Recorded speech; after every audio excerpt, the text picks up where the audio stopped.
I, 24 female, got pregnant while I was taking a gap year traveling. I met an older guy. Nothing gross. I was 19 and he was 23. We had fun.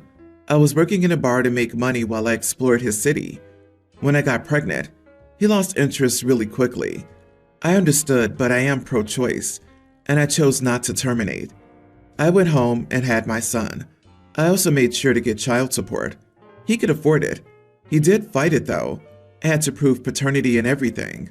Through that, his parents found out. They're well off. They've met my son and truly seem to love him. They provided gifts for his birthday and Christmas. They helped me with extra money so I could complete my university without going into debt. They've taken us on vacation with them so they could spend time with him. They aren't my biggest fans, but we're cordial with each other. 3 months ago, my son's father passed away. He got intoxicated at his bachelor party, tripped on the sidewalk and hit his head. And that was all she wrote. My son and I attended the funeral. We spent a week in that city so his grandparents could see him. They approached me with an offer. They had no other children or grandchildren. Their son was only 28, so we had lots of time to provide them legitimate kids. They didn't say this, I'm just assuming. So they never thought about my son's name. They said that if I changed his surname to theirs legally, they would make him their primary heir. I think this is dumb. He's their only grandchild, and they would deny him an inheritance because of his last name? I said I would consider it to be polite, and have left it at that. I actually have a pretty good life as it is. My family has been very supportive, and because of the whole court thing, my son's father had to have life insurance with him as the beneficiary. Would it be nice for my kid to get a big sum of money? Yes. Do I want him to have this? He's not likely to forgive you when he finds out what he's missed out on, and for just a surname. Yeah, his dad didn't want him, but his grandparents wanted to involve him as a primary heir. This is a grand move on their part, and could change your son's life. Does the decision have to be made now? If she leaves the decision to her son, and he decides to do it as a teen, would the grandparents say, nope, too late, no inheritance for you. You should have changed your name X years ago. Fortunately, OP says they're fine, and money is not everything. OP's not the idiot. They're the idiots for tying money to a name. If they want him to have it, they should give it to him regardless of the last name. I'm curious about what other strings that money will have. You're playing chicken with the grandparents' longevity then. What happens if the grandparents pass away before your son becomes a teen and can decide? He could lose a very generous inheritance because of your resentment of his father. Screw that dude. That money is your child's future, and it's not giving him the last name of a man who didn't want him. It's giving him the last name of his grandparents, who did love him and want him and provide for him and his mother's life in very meaningful ways. I mean, helping with paying for your schooling?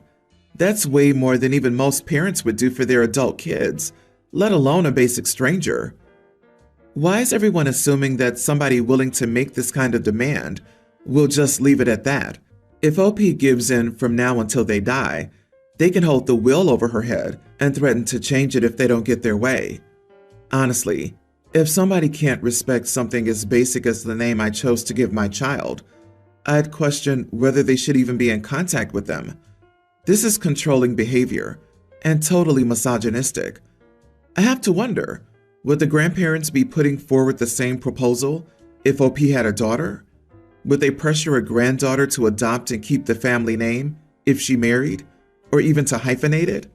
Or would they just view it as the ends of the line and accept it? I think OP has the right answer. My sister 22 and I 26 female lost our mom 20 years ago. Mom had a lot of jewelry, and she had it in her will that we would each get specific pieces of it. Dad remarried a year later to Jane. My sister considers Jane her mom, and Jane's daughter Nora, 23, her sister. Due to her feeling like they were just mom and sister and not step, my sister's given away all the jewelry she got from mom to Jane and Nora. I always refused to let them borrow pieces from me. Jane always rubbed me the wrong way because she said my mom was not my sister's mom anymore, and she was a stand-in until her real mom, her and Jane, could come into my sister's life. She said it was disgusting that I'd think it was a bad thing for my sister to share pretty jewelry with no real meaning with her family. She said I was the one who was rejecting a mom and a sister. My sister has nothing left from what mom left her. When she was graduating high school, she was upset about not having anything to wear, or so it appeared, and she asked if she could borrow a bracelet mom left me. I was like, sure, just give it back after. But my sister gave it to Jane after, and it took months for me to get it back. I told Jane I would escalate the situation if I didn't get it back. Everyone, meaning Dad, my sister, Jane, and Nora, thought I was crappy for that. Now the necklace has become an issue. It was Mom's favorite piece of jewelry, and I've always worn it. I wore it on my wedding day. My sister's aware that it was Mom's favorite, and she's seen photos of her wearing it. She wanted to borrow it to wear it on her wedding day. I was like, no way. I told her, I made it clear after the graduation incident, that she was never borrowing another piece from me again. And I told her that if she wanted something of Mom's to wear, she should take back the stuff she gave away. My sister lost it with me and started yelling that I've always held it against her, that she didn't hold Mom on a pedestal and reject everyone who came into our lives after. She said I had no right to throw that stuff in her face. I didn't, and that she should be allowed to wear something of Mom's to her wedding, just like I did when I got married. She broke down and told me I was selfish and awful, and I took pleasure in doing this to her, and I sucked, and it ruined her wedding. Am I the idiot? Not the idiot. It's your jewelry. If your sister valued the thought of wearing and owning something that belonged to your mom, she should have kept her pieces instead of giving them away to someone who had no real meaning towards the jewelry in terms of sentimental value. If she understands the sentimentality of having your mother's jewelry, she should have promptly returned your bracelet, not given your bracelet to your stepsister without asking you. You can't trust her. Either her sense of propriety is warped, or your stepmom and sis have some undue influence on her. Her memories of your mom. Jane is the real idiot for brainwashing a small child with such nastiness as a stand-in mom until the real mother comes along. I pity your sister for being taken advantage of, but you're correct to deny her the use of it. It will never return to you. Jane has probably sold all the other pieces and guilted your sister that was what she needed to do to be a good mother. The reason she attacked you is because she's confident of your love. If she were to blame the person really responsible, her mom, then the fear of hurt, condemnation, and rejection would be too great.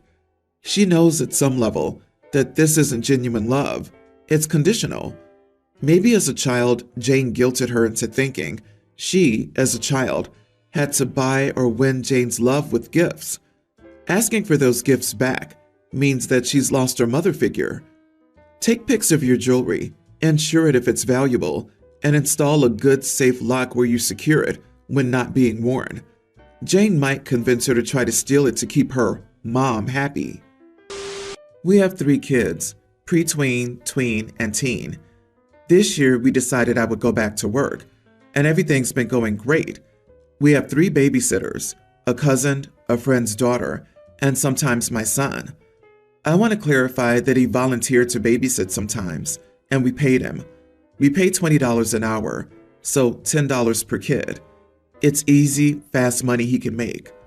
This year, he's babysat around 15 times. If he doesn't want to, we just go get one of the other babysitters. Now, the problem is that I came home early when he was supposed to be babysitting, and he wasn't there. When we came home, we learned that he had been leaving and coming back before we did to collect the cash. He also got the kids to lie.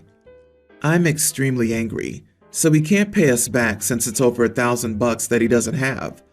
So he has to at least babysit for free 10 times to make up the money, or get a job and pay it back. He was angry but chose the babysitting. We will be randomly checking in with him during it. He went to my aunt about this, and now we're getting tons of calls. They all think we're being idiots to him and have called us some creative names.